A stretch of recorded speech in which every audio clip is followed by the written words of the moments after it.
warahmatullahi wabarakatuh. Ananda yang soleh dan soleha, apa kabarnya hari ini? Hari ini kita akan belajar tentang bersuci atau taharah. Sebelum kita memulai pelajaran, kita berdoa sebelum belajar ya. Bismillahirrahmanirrahim. Rabbi zidni ilman warzuqni fahman. Amin ya rabbal alamin. Nah, Ananda, yuk kita simak penjelasan berikut. Bersuci disebut juga dengan toharoh. Bersuci adalah mensucikan diri dari hadas dan najis. Najis adalah kotoran yang menjadi sebab terhalangnya seseorang untuk beribadah kepada Allah.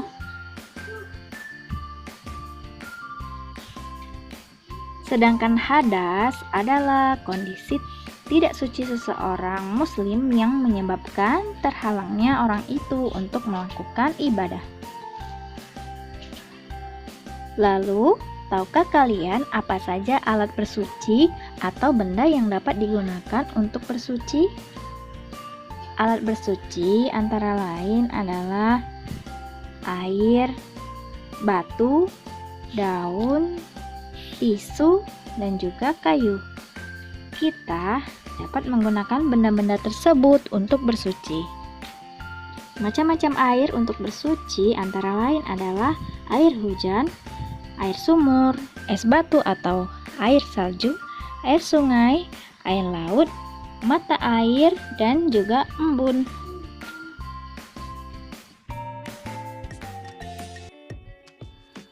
Nah, kemudian ada macam-macam najis. Yang pertama, najis berat atau najis mukhaladzah. Dua, najis sedang atau najis mutawasitoh. Ketiga, najis ringan atau najis mukhafafah.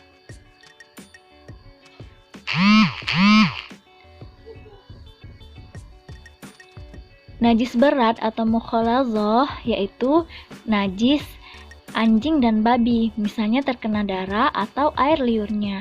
Cara mensucikannya dibersihkan dengan air yang suci 7 kali, kemudian 1 kali dicampur dengan tanah yang suci.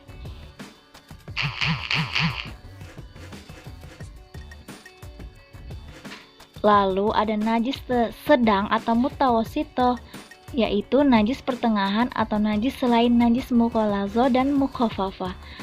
Contohnya kotoran manusia dan hewan, nanah, arak, muntah, dan bangkai binatang. Cara mensucikannya dengan membersihkan najis tersebut hingga hilang rasa bau dan warnanya. Dan yang ketiga, najis ringan atau mukhafafah, yaitu berupa air kencing bayi laki-laki yang umurnya kurang dari 2 tahun dan belum makan apa-apa selain ASI.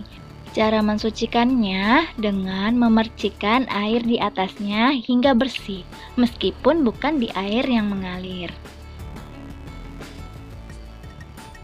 Tata cara bersuci antara lain, untuk hadas kecil, kita dapat berwudu atau tayamum. Kemudian hadas besar dengan cara mandi, buang air kecil, kita bersihkan dengan cara istinja. Nah, apa sih wudu, mandi, istinja, dan tayamum?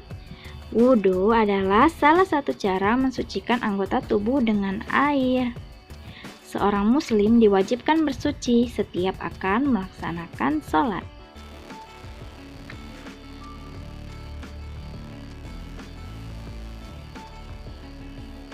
Lalu tayamum adalah pengganti wudu, mensucikan diri menggunakan tanah atau debu yang bersih dan suci. Tayamum dilakukan saat sakit dan tidak boleh terkena air, saat berada di tempat yang tidak ada air atau sedang dalam perjalanan jauh dengan kendaraan umum. Mandi yaitu bersuci dengan cara meratakan air ke seluruh tubuh dari ujung kepala hingga ujung telapak kaki dengan niat tertentu. Mandi wajib dilakukan apabila berhenti dari haid dan nifas. Mandi Jumat memandikan mayat orang kafir masuk Islam.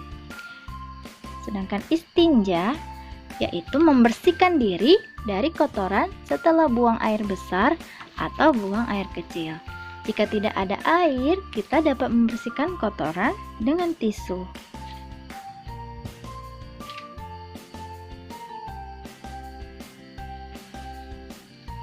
Nah, lalu ada adab buang air. Yang pertama, gunakan kaki kiri saat masuk kamar kecil sambil membaca doa. Bismillahirrahmanirrahim. Allahumma inni a'udzubika minal khubzi wal khaba'ith. Artinya, ya Allah, aku berlindung padamu dari syaitan besar laki-laki dan perempuan. Yang kedua, gunakan kaki kanan saat keluar kamar kecil sambil membaca doa. Bismillahirrahmanirrahim. Alhamdulillahilladzi ashaba annil azza wa afani. Artinya, segala puji bagi Allah yang telah menghilangkan kotoran dariku dan menyehatkanku. Yang ketiga, gunakan alas kaki ketika masuk kamar kecil. Yang keempat, beristinjalah sampai bersih. Kelima, gunakan tangan kiri ketika beristinja. Dan keenam, selesai beristinja, membaca doa. Nah, Ananda, lalu apa manfaat dari bersuci? Yang pertama, menjaga kesehatan. Kedua, menjaga kebersihan. Yang ketiga, kita terhindar dari penyakit. Dan yang keempat, hidup akan selalu bersih. Baiklah Ananda, jangan lupa untuk selalu menjaga kebersihan ya, karena kebersihan merupakan bagian dari iman. Baiklah Ananda yang soleh dan soleha, demikianlah materi pendidikan agama Islam dan budi pekerti hari ini. Semoga bermanfaat untuk kita semua. Marilah kita akhiri dengan melafazkan lafaz hamdalah, alhamdulillahirabbil alamin. Bunda akhiri, wassalamualaikum warahmatullahi wabarakatuh.